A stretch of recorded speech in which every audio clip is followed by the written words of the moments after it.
Hello everyone, my name is Ramasray Rai. Welcome at MMC. So guys, आज के इस lecture में मैं most 25 important idioms and phrases को डिस्कस करूंगा. ठीक है, तो ये हमारा लेक्चर नंबर 4 है. तो देखिए आज का जो हमारा क्वेश्चन है, वेरी इंपॉर्टेंट क्वेश्चन है. To look blue. To look blue का मतलब क्या होता है? What is the meaning of to look blue? Option को बहुत ध्यान से, बहुत आराम से पढ़िए, आराम से आंसर दीजिए, कोई दिक्कत नहीं होगा. तो डेफिनेटली क्या होगा? To be annoyed, to look sad. तो डेफिनेटली आंसर जो सही होगा वो होगा to look sad. Right, to look sad. Okay, चलिए.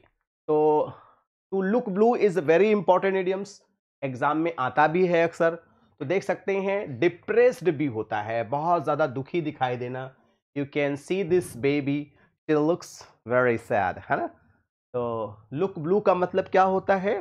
To look sad, to look depressed, है ना.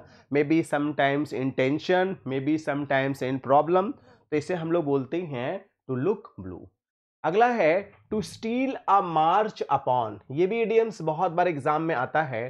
To steal a march upon का राइट ऑप्शन क्या होगा बताइए? तो जो राइट ऑप्शन होगा टू आउटशाइन होता है. क्या होता है? टू आउटशाइन होता है. देख सकते हैं आउटशाइन, टू, है ना. To steal the march upon का मतलब होता है our rival company managed to steal a march on us by bringing out their software ahead of ours. ये भी आप देख सकते हैं, बहुत अच्छा question. Next idioms very important है कि नेवर अप अ फूल्स इरैंड. इसका क्या अर्थ होगा बताइए? First you tell, then I will tell you the right answer. होता है अ यूजलेस अंडरटेकिंग. क्या होता है? फूल्स इरेंड का मतलब होता है बिना मतलब का काम करना, बिना जरूरत का काम करना, ऐसा भी काम कर डालना जिसकी कोई जरूरत ही ना हो. देख सकते हैं कि फूल्स यूजलेस था. He went to her house to tell he loved her even though her husband was at home, it was a fool's इरेंड.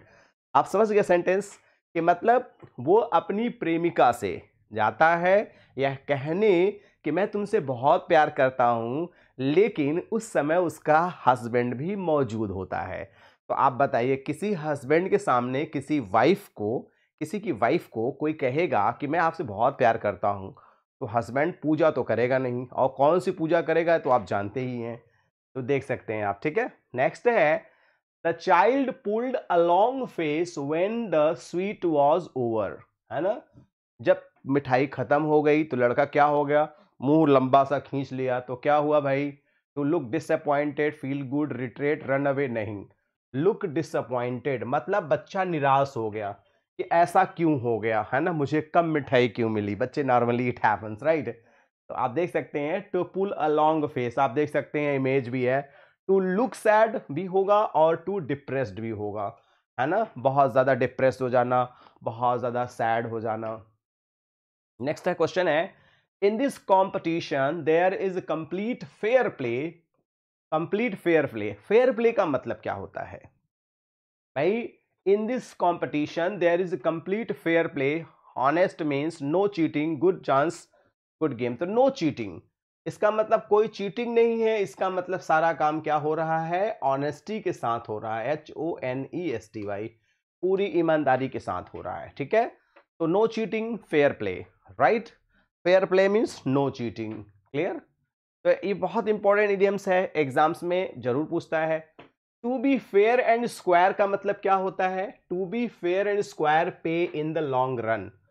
Fair and square का मतलब क्या होता है? तो definitely successful. Honest means honest. तो right option होगा केवल honest होगा. Fair and square, be fair and square का मतलब होता है ऑनेस्ट, है ना. तो देख सकते हैं correctly, in an honest way without cheating he won the race fair and square, he deserve the first place. भाई कोई फेयर एंड स्क्वायर, बहुत ईमानदारी से कोई काम करता है तो सही हम लोग क्या कहते हैं? फेयर एंड स्क्वायर कहते हैं. नेक्स्ट है the poor women do manual labour even when they are, है ना, in the family way. Right, जो गरीब वर्कर होते हैं, जो गरीब महिलाएं होती हैं, साधारण घर की फैमिली की होती हैं, तो वो बच्चा पेट में होता है फिर भी वो काम अपना करते रहती हैं, राइट। उन्हें बहुत कष्ट उठाना पड़ता है, लेकिन इसका एक फ़ायदा ये होता है कि उनकी जो डिलीवरी होती है वो बहुत ही नॉर्मल होती है, बच्चा बहुत नॉर्मल डिलीवरी होती है। तो कह सकते हैं प्रेग्नेंट कहते हैं, राइट। ऐसे वुमेन को प्रेग्नेंट कहते हैं। फैमिली वे का मतलब होता है प्रेग्नेंट। आप देख सकते हैं this lady is pregnant, right. तो नेक्स्ट क्वेश्चन है, he try to curry favour with his employer. भाई he tries to curry favour, तो करी फेवर का मतलब क्या होगा? Definitely to seek favourable attention होगा, टू सीक फेवरेबल अटेंशन होगा। टू करी द फेवर को to seek favourable attention, to seek favourable attention. देख सकते हैं to flatter someone to get his or her help are friendship, किसी का help लेना, किसी का सपोर्ट लेना को ही कहते हैं करी द फेवर। नेक्स्ट होता है backbiters have generally to cut a sorry figure in the company of friends। to cut a sorry figure का मतलब क्या होता है? Definitely cut a sorry figure का मतलब क्या होता है? to be ridiculed, मजाक का पात्र बनना, मजाक करना, लाइक दैट। तो देख सकते हैं cut sorry make a poor impression present one self poorly, मतलब कोई चीज पुअर इंप्रेशन देना। Cut sorry, so don't cut sorry, है ना। हमेशा बहुत सारे लोग होते हैं सॉरी ही कट करते हैं। I have बर्nt my fingers in this, है ना, speculative deal and I am today penniless. तो यहाँ पे आई रहेगा, थोड़ा मिस हो गया है तो पेनीलेस हो जाएगा। तो डेफिनेटली इसका मतलब क्या होगा? Incur loss of property to get unexpected trouble, तो डेफिनेटली होगा इनक्योर लॉस ऑफ प्रॉपर्टी, पैसे का बहुत लंबा नुकसान के लिए ही एडीएम प्रयोग किया जाता है बर्nt माई फिंगर्स, ठीक है, इनक्योर लॉस ऑफ प्रॉपर्टी। देख सकते हैं get your fingers burnt to suffer loss as the real of doing something risky, he got his finger burnt in the foreign markets। भाई he got his finger burnt in the foreign markets, तो आप देख सकते हैं बहुत ही important और easy है। The leader must have the lions share of the बूटी। बूटी का मतलब क्या होता है ये जान लीजिएगा। बूटी का मतलब होता है लूट का माल। क्या होता है?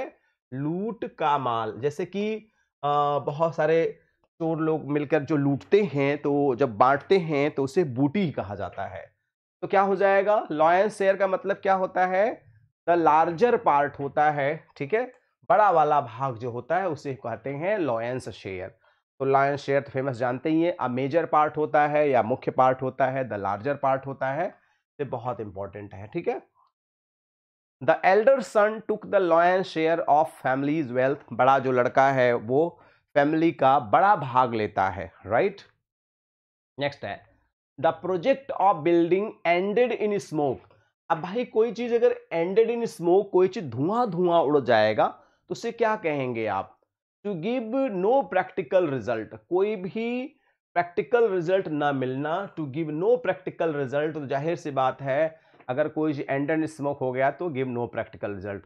तो एंड इन स्मोक का आपके पास गिव है ना, go up in smoke, go pot, come to the nothing, ये बहुत सारे, ये बहुत इंपॉर्टेंट लाइन है, कम टू नथिंग इंपॉर्टेंट है, एग्जाम में भी पूछता है, ठीक है। तो एंड इन स्मोक का come to nothing. Flesh and blood can bear in no longer, है ना, फ्लैश एंड ब्लड, है ना, can bear is no longer. तो फ्लैश एंड ब्लड इडियम्स का क्या मतलब होगा? What is the meaning of flesh and blood, क्या होगा? तो इसे बोलते हैं ह्यूमन नेचर, बहुत इंपॉर्टेंट है। फ्लैश मीन्स होता है मांस और ब्लड माने होता है खून, तो इसे हम लोग क्या कहेंगे? फ्लैश एंड ब्लड कहेंगे, ठीक है। ह्यूमन नेचर होता है।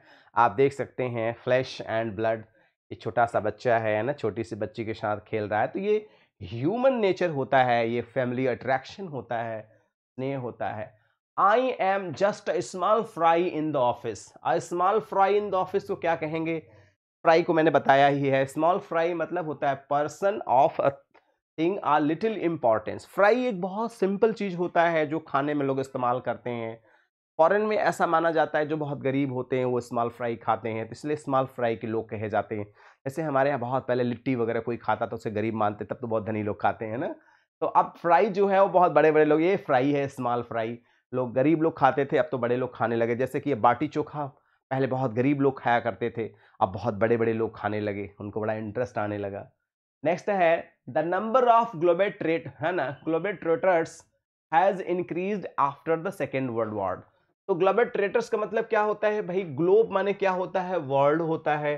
अब जो वर्ल्ड का पूरा चक्कर लगाया उसे ही ग्लोबेट्रेटर्स कहते हैं। तो इससे क्या कहेंगे बताइए, सही ऑप्शन क्या होगा, ट्रैवलर्स अराउंड द वर्ल्ड होगा। क्या होगा, ट्रैवलर्स अराउंड द वर्ल्ड। देख सकते हैं देश विदेश भ्रमण करने वाला। Leading airlines have announced discount on ticket rates to lure the Indian globetrotters, है ना। प्रमुख विमान कंपनियों ने देश विदेश भ्रमण करने वाले भारतीयों को लुभाने के लिए टिकट दरों पर छूट की घोषणा की है।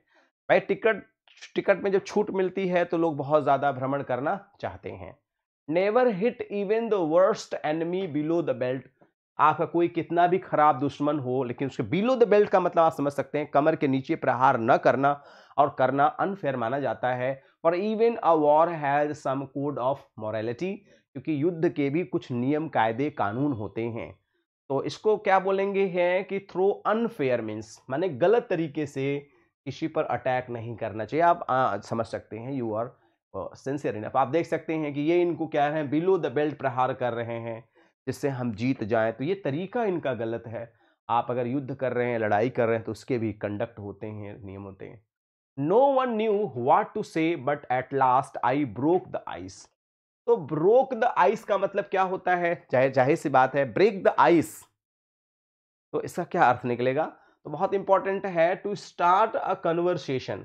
फॉर एन एग्जाम्पल क्या हुआ कि जैसे मान लीजिए कोई लड़का लड़की को देखने गया है शादी में के लिए, है ना। अब लड़का भी बहुत ज्यादा शाई है, लड़की भी बहुत ज्यादा शाई है। तो who will break the conversation, who will start the conversation, who will break the ice. तो डेफिनेटली किसी न किसी को स्टार्ट करना ही पड़ेगा। कभी कभी ऐसा होता है, नॉर्मली ऐसा होता नहीं है, ठीक है। तो समटाइम्स ब्रेक द आइस। देख सकते हैं, to make people who have not met before feel more relaxed with each other. तो ब्रेक द आइस का मतलब आप समझ गए होंगे। The result of examination dashed my hope. जो मेरे एग्जाम का रिजल्ट आया वो डैश्ड माई होप। तो क्या कहेंगे, what will be the right answer. तो डेफिनेटली फ्रस्ट्रेट कर देना। इसका मतलब रिजल्ट ऐसा आया कि मैं एकदम फ्रस्ट्रेट हो गया, मुझे समझ में नहीं आया मैं क्या करूं, कहाँ जाऊं, क्या ना करूं। फ्रस्ट्रेट हो जाना। देख सकते हैं, this girl saw her result and the result was not according to her expectation, so she became frustrated. He choose the path of religion of his own accord, है ना। तो ओन अकॉर्ड का मतलब क्या होगा, तो जाहिर सी बात है विलिंगली होगा, अपने ही अनुसार होना, विलिंगली होना। तो देख सकते हैं छोटी सी बच्ची अपने अनुसार ही सारा चीज कर रही है। तो if you do something of your own accord you do it without being asked to do. बहुत सुंदर सेंटेंस है। अगर आप अपने अकॉर्ड करते हैं, इसका मतलब आप किसी से परमिशन नहीं लेते हैं, किसी से नहीं पूछते हैं, किसी से इजाजत नहीं लेते, अपने मन का करना होता है। She left of her own accord I didn't tell her to go. वो अपने से ही घर से चली गई, मैंने जाने के लिए नहीं कहा। नेक्स्ट है, I can never understand him because he has a bad habit of mincing matters. तो मिनिशिंग मैटर्स का मतलब हो गया नॉट टू स्पीक प्लेनली। क्या हो जाएगा, नॉट टू स्पीक प्लेनली। ये छोटे छोटे बच्चे हैं, आप देख सकते हैं कितना प्यारा इमेज है। Why are we so upset because they told us to shut up. Fantastic. None of his hanky panky please tell me straight. तो हैंकी पैंकी क्या होता है, बड़ा सुंदर वर्ड है। हैंकी पैंकी क्या वर्ड है, तो जगलरी होता है। जगलर क्या होते हैं, ऐसे बॉल को उधर के उधर फेंक करके इधर का उधर करते हैं। तो इधर का उधर करने वाले बहुत कम, आप देख सकते हैं ये हैंकी पैंकी है। एक ही दो हाथ से कम इतने बॉल उछाल करके रखा है इन्होंने, ठीक है। तो ये जगलरी करते हैं, ठीक है। He has only some hazy ideas. Hazy ideas का मतलब क्या होता है, जाहिर सी बात है, तो हैजी वल्गर होगा नहीं, मैस्कुलिन होगा, जैसे तो कंफ्यूज्ड आइडियाज होता है। हैजी आइडियाज का मतलब होता है धुंधली चीजें होती हैं, धुंधली यादें। जैसे देख लीजिए, आप आगे कहां से तूफान आ रहा है, कैसा आ रहा है, एक हैजी आइडिया है, कंफ्यूज्ड आइडिया है, फागी आइडियाज है। नेक्स्ट है हॉट हेडेड।